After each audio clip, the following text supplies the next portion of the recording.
Di saat jarum jam masih berdenting, melangkah termenung seorang diri, tak tahu di mana ujung jalan ini. Bertanya, sungguhkah engkau peduli? Ku sangka kau hanya duduk di sana, dan biarkan ku bergumul sendiri, hingga ku tahu telah salah menilai, menyimpulkan hanya sekilas waktu.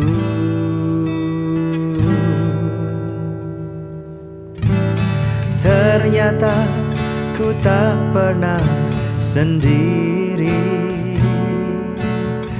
ada tangan yang tak terlihat selalu menjagaku. Tersadar kau selalu ada di dekatku, ada kuasa yang tak terlihat yang selalu menuntun langkahku. Oh, ternyata ku tak pernah sendiri, ada tangan yang tak terlihat selalu menjagaku. Tersadar kau selalu ada di dekatku, ada kuasa yang tak terlihat yang selalu menuntun langkahku.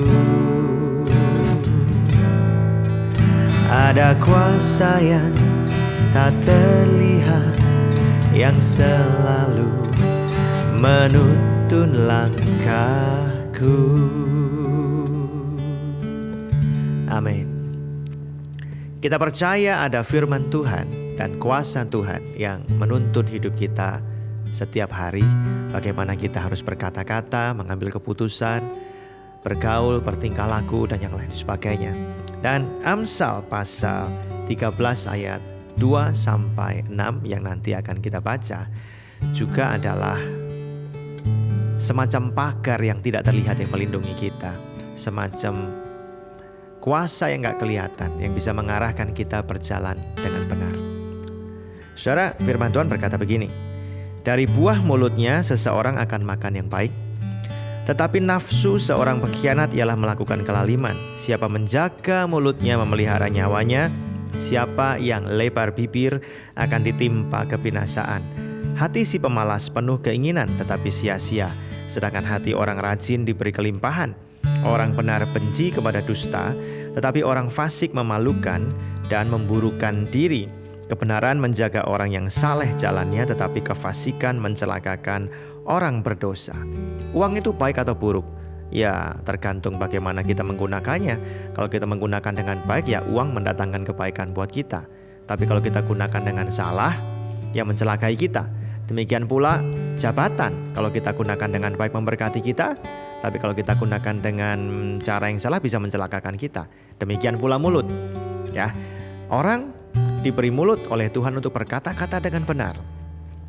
Jika kita berkata-kata dengan benar, maka mulut kita akan mendatangkan berkat buat kita. Tetapi jika kita pakai mulut kita untuk bergosip, untuk menjelekkan orang, atau mengomentari hal-hal yang bukan urusan kita, atau bahkan mengejek orang lain, menyakiti orang lain, mulut itu bisa mendatangkan kebinasaan buat kita.